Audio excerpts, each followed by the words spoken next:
इंदौर के नव दंपति जो 24 मई से लापता थे, 20 मई को वो हनीमून के लिए गए थे शिलोंग इंदौर से और 24 मई को लापता हो गए थे। इसके बाद 2 जून को राजा रघुवंशी की लाश जो है वो मिलती है। अब इस मामले में बड़ा खुलासा हुआ है और वो खुलासा ये हुआ है कि सबसे पहली बात तो ये कि सोनम रघुवंशी जो राजा रघुवंशी की पत्नी थी वो मिली है गाजीपुर में एक ढाबे पर, और उनके मिलने के बाद तुरंत बाद जो है शिलोंग की यानी मेघालय की डीजीपी आई नोंगरोंग जो हैं उन्होंने दावा किया है कि राजा रघुवंशी की मौत में सोनम रघुवंशी का हाथ है, यानी वो आरोपी है और इसके साथ जो हैं वो 3 अन्य आरोपी भी हैं और वो भी हिरासत में ले लिए गए हैं। आखिरकार ये पूरा मामला क्या है, क्योंकि लगातार ये मीडिया में मामला बना हुआ है और अब जब सोनम रघुवंशी जो है वो मिल चुकी हैं, पुलिस की कस्टडी में हैं, सेफ हाउस में हैं, वन स्टॉप सेंटर है गाजीपुर में, वहाँ पर उनको रखा गया है। तो आखिरकार ये पूरी कहानी क्या है, सबसे पहले तो इसको समझने की कोशिश करते हैं और फिर ये समझने की भी कोशिश करते हैं कि क्या वाकई में सोनम रघुवंशी ने ही अपने पति को मार डाला, और इनके परिवार वालों का क्या कहना है ये भी आपको बताएंगे। पुलिस क्यों ऐसा कह रही है ये भी आपको बताएंगे, और पुलिस के बारे में परिजनों का, परिवार वालों का क्या कहना है, ये सारी बातचीत आप करेंगे। तो दरअसल कहानी शुरू होती है 11 मई से। 11 मई को इंदौर के ट्रांसपोर्ट कारोबारी राजा रघुवंशी की शादी होती है सोनम रघुवंशी से, और 11 मई को शादी होती है। 20 मई को प्लानिंग होती है कि हनीमून पे जाना है, तो टिकट बुक की जाती है और फिर हनीमून पे जाया जाता है। सबसे पहले जो है ये गुवाहाटी पहुंचते हैं, वहाँ कामाख्या मंदिर में माता के दर्शन करते हैं और इसके बाद शिलोंग जाते हैं। और शिलोंग जब पहुंचते हैं तो ये 20 से लेकर जो है ये 24 मई तक का समय है, क्योंकि 20 को ये निकलते हैं हनीमून पे और फिर 21, 22, 23 जो है 21 को माता कामाख्या के दर्शन करते हैं। ये 21 से लेकर 24 तक का टाइम जो है शिलोंग में और गुवाहाटी और शिलोंग में ही ये बिताते हैं। लेकिन 24 को क्या होता है कि इनका परिवार से संपर्क टूट जाता है, मोबाइल दोनों के स्विच ऑफ आते हैं, तो फिर परिवार वाले जो हैं वो परेशान होते हैं। फिर इनके दोनों के परिवार के यानी सोनम का भाई गोविंद और राजा रघुवंशी का भाई, ये दोनों जो हैं ये जाते हैं शिलोंग जाते हैं और वहाँ पर पूछताछ करते हैं, पुलिस में शिकायत करते हैं और फिर पुलिस जो है वो अपना सर्च अभियान भी चलाती है। हालांकि इस बीच ये सवाल भी उठते हैं कि शिलोंग पुलिस जो है वो सही तरीके से जो है वो सर्च अभियान नहीं चला रही है या फिर जैसा काम करना चाहिए वैसा काम नहीं कर रही है। इस बीच में मंत्री हैं कैलाश विजयवर्गीय, वो इस 27 तारीख को वो इस मामले की जानकारी देते हैं गृह मंत्री अमित शाह को, और फिर ये मंत्री जो हैं ये मेघालय सरकार से भी बातचीत करते हैं। इसके बाद फिर थोड़ी तेजी आती है, सर्च अभियान में भी तेजी आती है और पूरी तरह से और जोर शोर से जो है वो सर्च अभियान चलता है। इस बीच में क्योंकि वहाँ बारिश का माहौल था, बारिश आती है तो उसकी वजह से सर्च ऑपरेशन कई बार रोकना भी पड़ता है। ले देकर 2 जून का दिन आता है और 2 जून के दिन राजा रघुवंशी जो है उसकी लाश मिलती है गहरी खाई में, और फिर ये हो जाता है कि हाँ ये मर्डर जो है, मर्डर का मामला जो है वो एक तरह से बन जाता है। लेकिन सोनम रघुवंशी जो है उसका कोई अता पता अभी तक नहीं चल पा रहा था, तो पुलिस जो है वो सोनम रघुवंशी को ढूंढने में लग जाती है और फिर ये होता है कि अच्छा राजा रघुवंशी तो पता लग गया कि हाँ मर्डर हुआ है, और यहाँ पर ये भी जब पोस्टमार्टम होता है तो ये पता लगता है कि राजा रघुवंशी की जो मौत हुई है वो पेड़ काटने वाले हथियार से हुई है, जिससे पेड़ काटते हैं उस जैसे हथियार से जो है वो उसको मारा गया है। अब इसके बाद ये सारा, क्योंकि अब सोनम रघुवंशी जो है एक बड़ा पॉइंट थी, एक अहम कड़ी थी इस मामले में, क्योंकि सोनम रघुवंशी जब तक उसका पता नहीं लगता कि वो जिंदा है या मर गई है या कहाँ है, तो पुलिस के लिए ये बड़ी चुनौती थी। अब इसी बीच में 8 और 9 की रात को गाजीपुर में एक ढाबे पर एक लड़की पहुंचती है बदहवास हालत में। और जैसे ही ये करीब करीब रात के 1 बजे का समय, और जब वो पहुंचती है तो फिर ढाबे वाला जो है वो उससे पूछता है कि हाँ कौन, कहाँ से, क्या। तो ऐसे में फिर वो ढाबे वाली लड़की जो है ढाबे वाले के फ़ोन से अपने घर में फ़ोन करती है और बताती है। ये लड़की जो है ये सोनम रघुवंशी थी। ये अपने भाई को फ़ोन करती है ढाबे वाले के फ़ोन से, गोविंद को। और जब फ़ोन करती है तो फिर गोविंद जो है उससे बात करता है, उसको थोड़ा हौसला देता है, और थोड़ी देर बाद जो है वो दोबारा उसी नंबर पर ढाबे वाले के फ़ोन पर फ़ोन आता है और वो कहता है कि आप, हम जो हैं वो पहुंच रहे हैं और आप पुलिस को जो है बताइए इस बारे में। तो फिर पुलिस को ढाबे वाला जो है, साहिल नाम है उसका, तो वो पुलिस को फ़ोन करता है और फिर पुलिस आती है।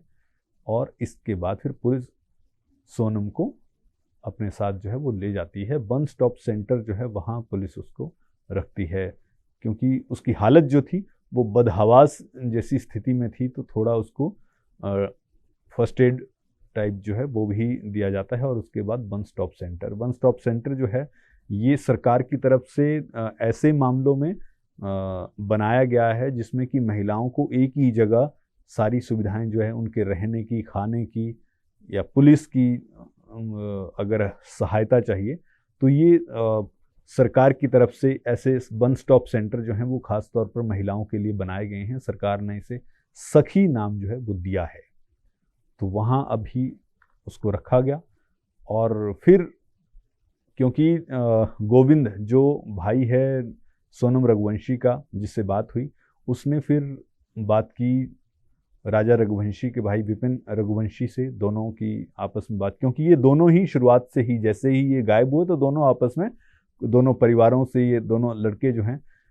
कोऑर्डिनेट करके और हर चीज़ को देख रहे थे। लेकिन अब सवाल इसमें सबसे बड़ा ये आता है कि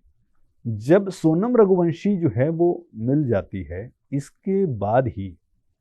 जो शिलोंग की डीजीपी हैं आई नोंगरोंग,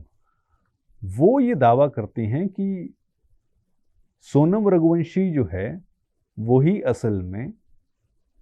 अपने पति को मरवाने वाली है और उन्हीं ने ये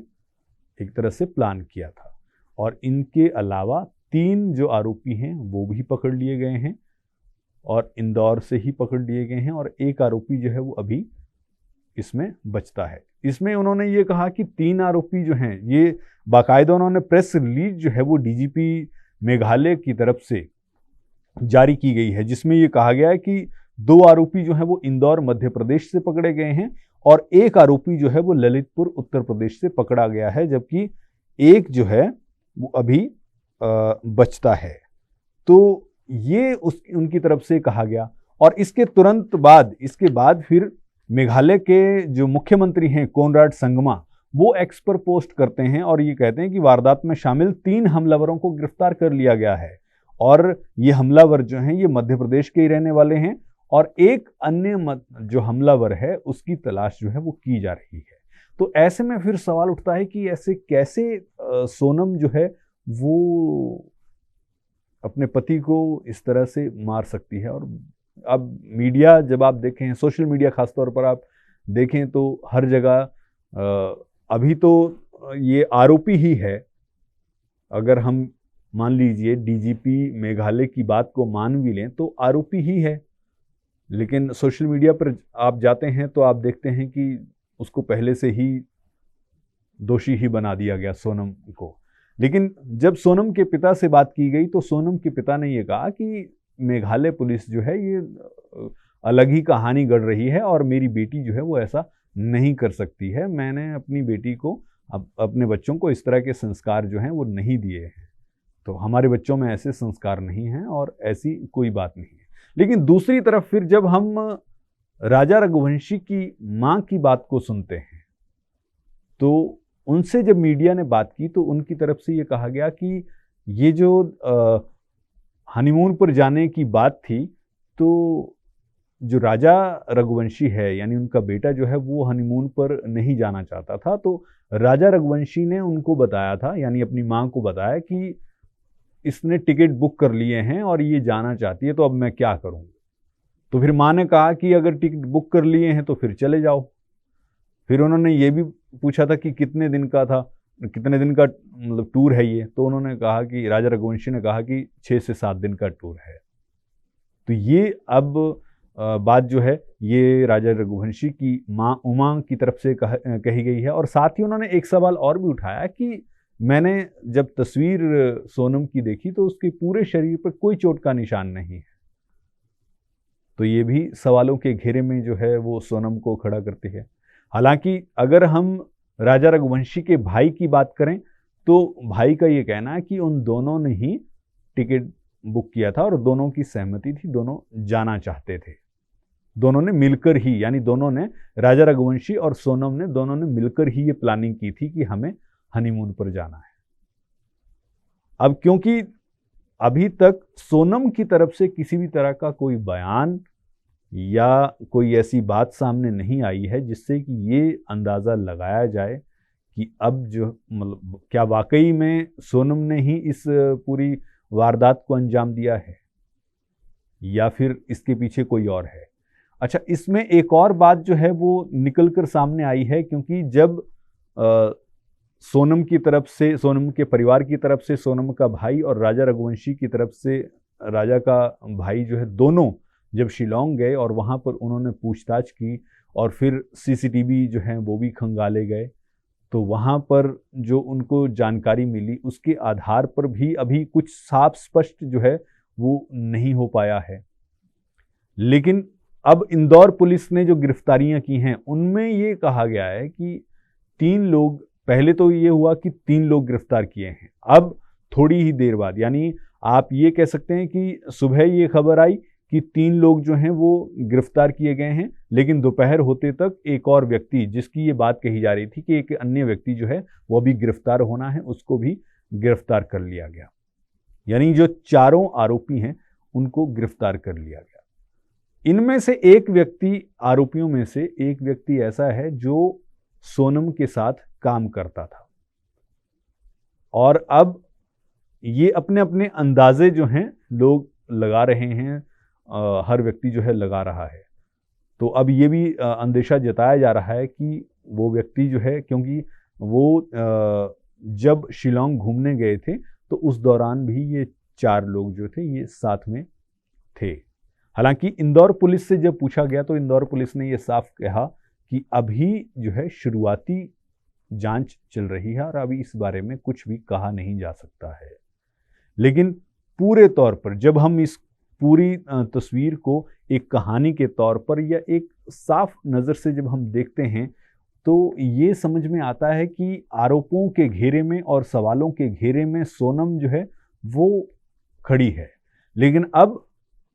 सबसे बड़ी बात आती है कि पुलिस जांच में या पुलिस की पूछताछ में सोनम क्या जानकारी देती है, क्या कहती है कि आखिरकार किस तरह से राजा रघुवंशी जो है उसकी मृत्यु हुई, और जो 4 लोग हिरासत में लिए गए हैं जिनको गिरफ्तार किया गया है वो क्या कहते हैं, उनसे जब पूछताछ की जाती है उनसे क्या कुछ निकलकर सामने आता है, तभी इस मामले का पूरा खुलासा जो है वो हो पाएगा कि आखिरकार राजा रघुवंशी जो सोनम के साथ हनीमून पे गया था